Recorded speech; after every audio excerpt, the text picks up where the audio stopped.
every single human being, every single jinn, every single animal that walks on this earth, every single bird that takes the flight in the sky, every country, every tree, every grain of sand, every mountain, every river, every ocean, every single planet, every single angel, Mikael, Jibrail, Israfil, the first heaven, the second heaven, the third heaven, the fourth heaven, the fifth heaven, the sixth heaven, the seventh heaven, the ocean above it, the eight that carry the flag of Allah, the arsh of Allah, all are dead, all are dead.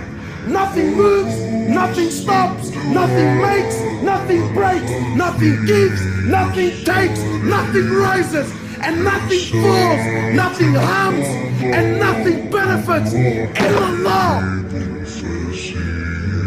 Allah doesn't need anything, anyone. We need Him.